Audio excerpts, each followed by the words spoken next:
අද දවසේ නැවතත් ඔබත් එක්ක සම්බන්ධ වෙන්නේ ෂෙඩ් වැඩසටහන සමගින්. අ, අද ෂෙඩ් එකේදී කතා කරන්න බලාපොරොත්තු වෙන්නේ ලයිව් එක්ස්පීරියන්ස් එකක්.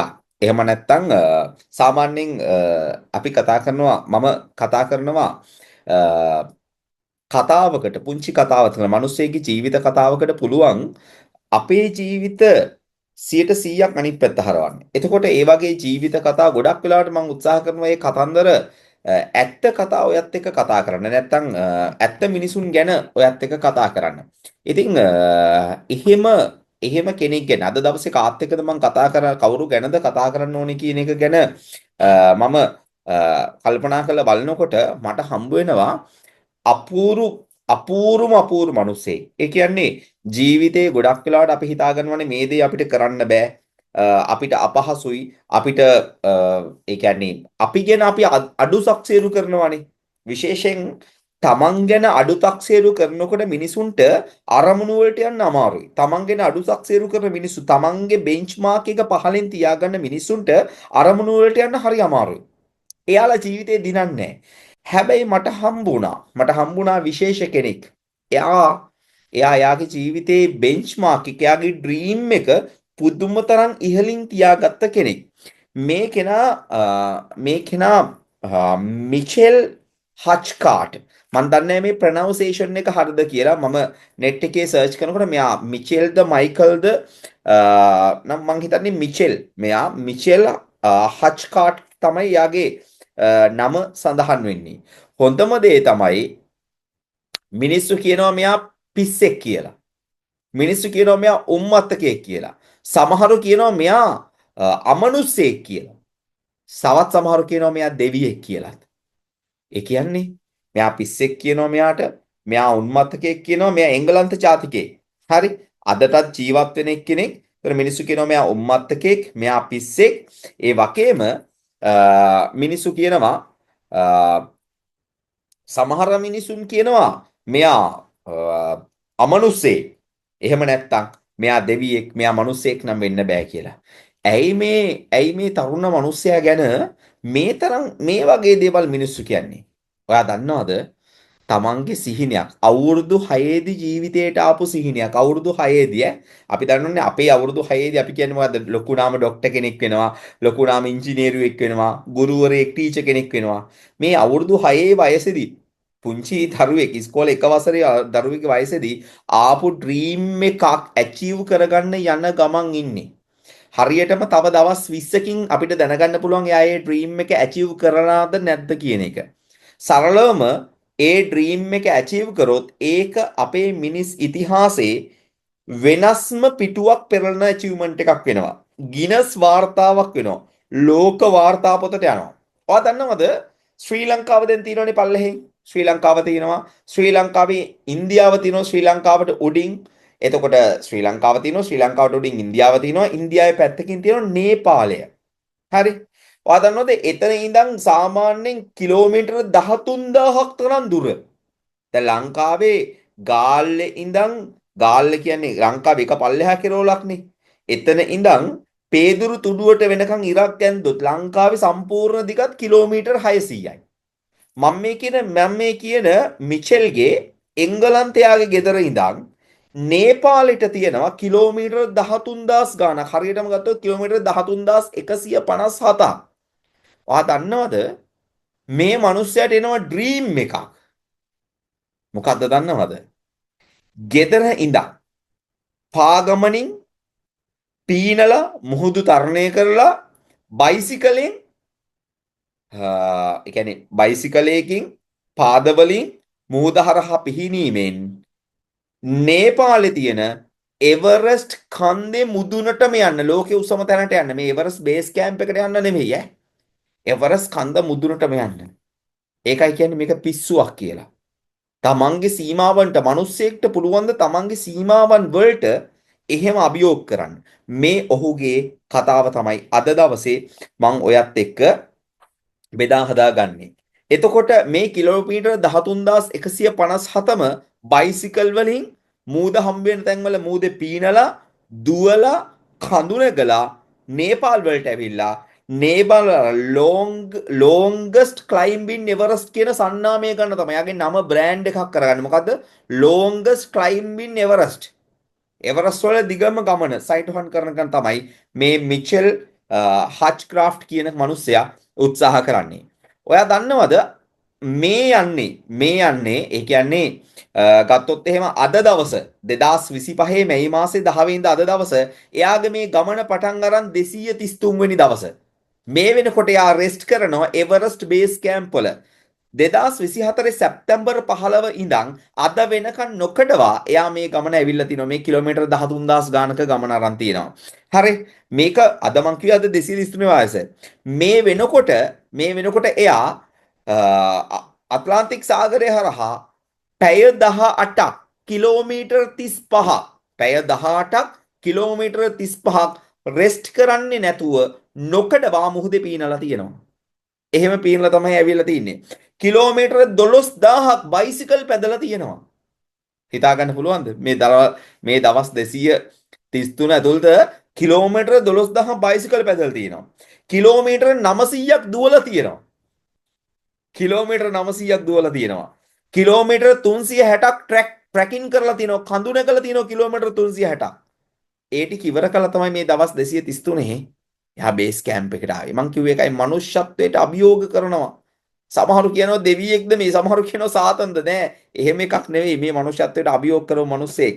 ඒ 2024 සැප්තැම්බර් මාසේ 15 වෙනිදා ඉඳන් එවරස්ට් ගමනට යන්න මේ ඩ්‍රීම් එක පටන් අරන් තියෙන්නේ.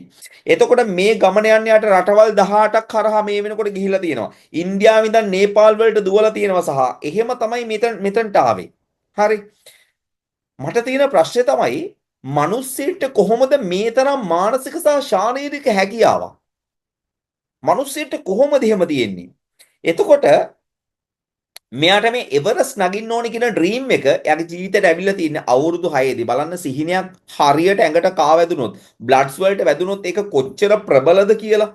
1900 ඒ කියන්නේ එයාට අවුරුදු 6 කාලේ තමයි යාට මේක ලැබිලා තියෙන්නේ. හරි. ඔයා දන්නවද මෙයා අවුරුදු 16 දී සල්ලි එකතු කරලා පාර්ට් ටයිම් ජොබ් කරලා කිලිමන්ජාරෝ කියන කන්ද නැගලා තියෙනවා. දැන් මම අවුරුදු 6න් එනවා එවරස්ට් ලෝකේ ලොකුම කන්ද නගිනවා කියන ඩ්‍රීම් එක. අවුරුදු 16 දී තමන් පාර්ට් ටයිම් ජොබ් කරලා සල්ලි එකතු කරලා ඉගෙන ගන්න අතරතුර එයා කිලිමන්ජාරෝ කියන කන්ද නගිනවා. එයා කිලිමන්ජාරෝ කන්ද නැගලා 16 දී අවුරුදු 18 දී ගෙවල් වලයිගේ උදව්වත් ඇතුව නේපාල් වලට ෆ්ලයිට් එකේ ඇවිල්ලා එයා එවරස්ට් බේස් කැම්ප් එකට වෙනකන් ඇවිල්ලා තියෙනවා. හරි. අවුරුදු 18 දී. අවුරුදු 20 වෙනකොට එයා එක්සත් රාජධානී රාජකීය නාවික හමුදාවට බැඳලා තියෙනවා මැරීන් සෙබලෙක් විදියට. එයා අවුරුදු 4ක් ලෝකේ රටවල් කීපයක සේවය කළා අත්දැකීම් අරන් තිනවා. හැබැයි මේ ටික ඔක්කොම ආක්ටික් සාගරයේ කඳුකර කලාපවල මේ ඔක්කොම ඉද්දිත් එයාගේ ඩ්‍රීම් එක වෙනස් වෙලා නැහැ. එයා ජොබ් එක කරා නාවික නිලධාරියෙක් විදියට. සාමාන්‍ය මිනිස්සෙට කරන්න බැරි දෙයක් නැහැ කියලා කියවමන ඇත්ත කරපු මිනිස්සෙක් මේ. 2021 අවුරුද්දේදී මෙයා තරුණ කෙනෙක් ඈ. මේ වයසක මිනිසෙක් නෙවෙයි. මෙයා තරුණ කෙනෙක්. 2021 අවුරුද්දේදී මෙයාගේ සිහිනය වෙනුවෙන් ෆුල් ටයිම් වෙනවා. ඒ කියන්නේ තමන්ගේ ජොබ් එකෙන් අයින් වෙනවා. මේකෙන් දෙනවා අපිට මැසේජ් එකක්. ඔයාට ඔයාගේ සිහිනයට සර්විස් කරන්න වෙලාව නැත්තම් ඔයාගේ රස්සාවත් එක්ක. ඔයාට ඔයාගේ සිහිනය වෙනුවෙන් ඔයාට කටයුතු කරන්න ටයිම් එක නැත්තම් ඔයාට වෙනවා ෆුල් ටයිම් වෙන්න.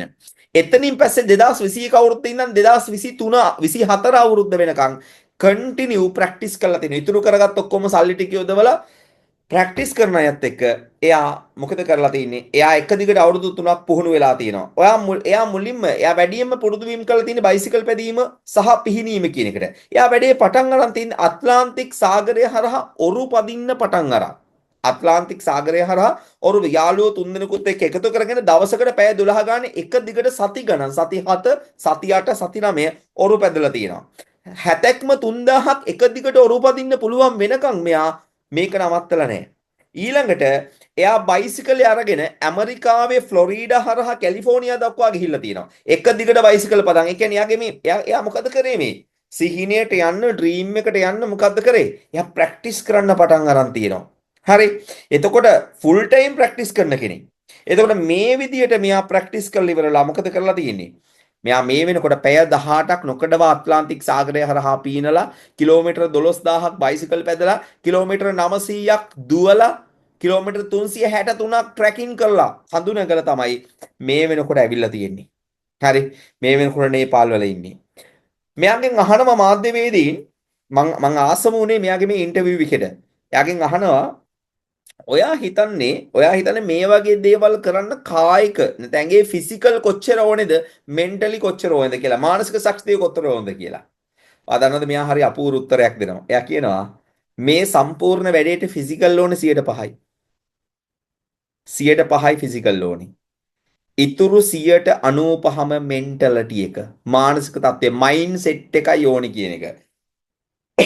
මමත් මුලින් කල්පනා කරා මේකට කොච්චර ප්‍රැක්ටිස් එකක් ඕනේද මේකට ඇඟේ හැකියාව කොච්චර ඕනේද සෞඛ්‍ය තත්ත්වය කොච්චර ඕනේද නෑ මෙයා මේ ගමනේදී ලෙඩ වෙලා තියෙනවා පැය 18ක් එක දිගට ඇට්ලාන්ටික් සාගරයේ පීනුවට පස්සේ සතියක කාලයක් යාට නැගිට ගන්න බැරුව ඉඳලා තිනවා ඇඟ ඉදිමිලා අර හැම ඇලෙන ගානට හැම මෙහෙම එබුවම එබෙන ගානට වතුර ඇවිල්ලා තිනවා එයා මිනිස්සෙක් ලෙඩ රෝග වෙනවා ඒ කියන්නේ ශාරීරික ශක්තියෙන් මේක කරන්න බෑ එක දිගට අවුරුදු 3ක් ප්‍රැක්ටිස් කරනවා කියන එක කිලෝමීටර 3000ක් එක දිගට ඔරු පදිනවා කියන ඒ හිත හදාගන්නේ කොහොම කල්පනා කරලා බලන්න මේක ලේසි නෑ.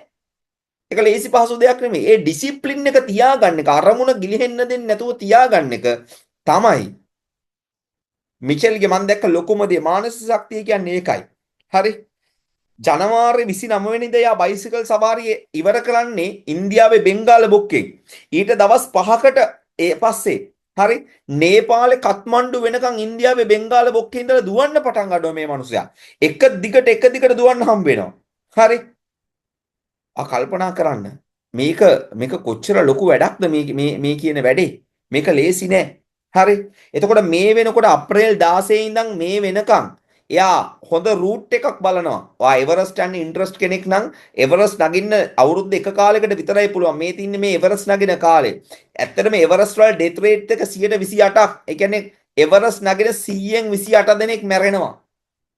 මේක මතක තියාගන්න. එවරස්ට් වල ඩෙත් රේට් එක 128ක්. එතකොට මෙයා ශර්ෆා කෙනෙක් එක්ක මෙයා ලෑස්ති වෙනවා එවරස්ට් එක නගින්න. අපිට තව දවස් 20ක් 30ක් ඇතුළත බලා ගන්න පුළුවන්. එක්ක මේ උත්සාහවන්ත මිනිස්සයාගේ අවසානයේ එහෙම නැත්නම් මානව ඉතිහාසයේ තවත් සම්දිස්ථානයක් අපිට බලා ගන්න පුළුවන්. එක්ක මේ නිර්භීත මිනිස්සයාගේ අවසානයේ එහෙම නැත්නම් මේ මානව ඉතිහාසයේ තවත් සම්දිස්ථානයක්. හැබැයි මට මේ ඔක්කොම ටික කියලා මේ කතාවෙන් අපේ ජීවිතයට ගන්න ඕනේ දාලා තමයි අනේ මෙච්චර අමාරු දේවල් කරන්න නෑ සාර්ථක වෙන්න. මෙච්චර දරුණු විදියට තද විදියට මයින්ඩ් සෙට් එක හදාගන්න දෙයක් නෑ ඔයාලට සාර්ථක වෙන්න. අර කරන්න තියෙන පුංචි වැඩ ටිකක් පටන් ගන්න වැඩේ කන්ටිනියු කරන්න ඩිසිප්ලින් එක කරා ගන්න සිහිනේ අමතක කරන්න එපා මොන දේ වුණත්. ඔයාට එහෙම අමතක වෙනවා නම්, ඔයාට මහන්සියි කියලා දැනෙනවා නම්, ඔයාට නිදිමතයි කියලා දැනෙනවා නම්, ඔයා එවරස් නගින්න හදන මේ මිනිස්සයා, මේ එවරස් නගින්න හදන මේ මිනිස්සයාගේ කතාව මතක් කරගන්න. බලමු මට ඔයාට පෙන්වන්න පුළුවන් වේද කියලා පොඩි ෆොටෝස් ටිකක් තියෙනවා. මෙන්න මේ කෙනාගේ ෂෙයා කරගන්න මේ ඉන්නේ මේ කෙනා. මොකද මට හිතුණා මේ ටික පෙන්නුවොත් ඔයාට ඒක මං හිතන්නේ මගේ ස්ක්‍රීන් එක ඔයාට පේනවා. මට හිතනවා මේ ටික පෙන්නුවොත් ඔයාට ඒක ලොකු පිටුවහලක් වෙයි කියලා. මේ කෙනා කොච්චර මේ තින්නේ මේ ආ ප්‍රැක්ටිස් වෙනවා එවරස් නගින්න. මේ තින්නේ කිලෝමීටර 8000ක් ඉවරුණාට පස්සේ හරි කිලෝමීටර 8000ක් එයාගේ බයිසිකල් සවාරිය ඉවරුණාට පස්සේ මේ තියෙන්නේ එතකොට මෙයා එහෙම මිනිස්සෙක් එතකොට මේ තියෙන්නේ එයාගේ පැය 18 එක දිගට පීනන අවස්ථාව මේ පැය 18 මේ තියෙන්නේ බයිසිකල් සවාරිය අන්තිම ටික. එතකොට යාව රටවල දැන් රටවල වලට යා වීරයෙක් වෙලා තියෙනවා. පුංචි දරුවන්ගේ වීරයෙක් වෙලා තියෙනවා යා. හරි. ඉතින් කල්පනා කරලා බලන්න කියන්නේ මිනිස්සෙට කොච්චර දේවල් අද වෙනකොට යාට ජාත්‍යන්තර වශයෙන් මේ තියෙන නේපාලේ සහ ඉන්දියාවේ යාට ලැබිච්ච පිළිගැනීම එතකොට 2011 අවුරුද්දේ එයා 2011 අවුරුදු 18 දී බේස් කැම්ප් එකට ඇවිල්ලා හරිද 2018 දී බේස් කැම්ප් එකට ඇවිල්ලා තමයි 2025 එන්න මේ තීරණය ගන්න. මේ තින්නේ අද 2025 දී මෙයා දැනටත් හොඳ තරුණේ. මේ තින්නේ බේස් කැම්ප් එකේදී මෙයාගේ ඡායාරූපයක් මේ වෙනකොට. එතකොට මට කියන්න කාරණාව තියෙන්නේ මේක නෙමෙයි මට කියන්න ඕන ඔයත් එක්ක. හරි. මට කියන්න ඕන කාරණාව තුල තියෙන්නේ කියන්නේ අරමුණ කියන එක කොච්චර ප්‍රබල වුණොත් ඔයාට ඒ අරමුණට සාපේක්ෂව ජීවිතේ දිනන්න පුළුවන් කියන කාරණාව. එහෙමනම් තවත් ෂෙඩ් එකක් එක්ක නැත්නම් සතියට අවශ්‍ය තෙල් ටික අරගන්න නැවත හමු වෙන බලාපොරොත්තුවෙන් අද දවස තුල සමුගන්නවා. පෝස්ට් එක ෂෙඩ් එකේ පෝස්ට් එක තියෙනවා මගේ Facebook එකේ. ඔයා අද මැසේජ් එකක් ගත්තා නම් ඔයාගේ මැසේජ් එක හෙට දවසේ ෂෙඩ් එකට එන්න තව හයියක් වෙයි. ඔයාලට පුළුවන් කමෙන්ට් එකක් දාන්න. ඔයාගේ ලීඩර් දැනුම් දෙන්න ඔයා ගත්ත ඩිසිෂන් එක මේ ෂෙඩ් එකත් එක්ක. එහෙනම් හෙට දවසේදී Beyond the Bound ප්‍රෝග්‍රෑම් එක තියෙනවා රාත්‍රී 7ට. ඒකෙදි හමු වෙන්න බලාපොරොත්තුවෙන් අපි සමුගමු. හැමෝටම එහෙනම් ජය වේවා. චක් දෙයි.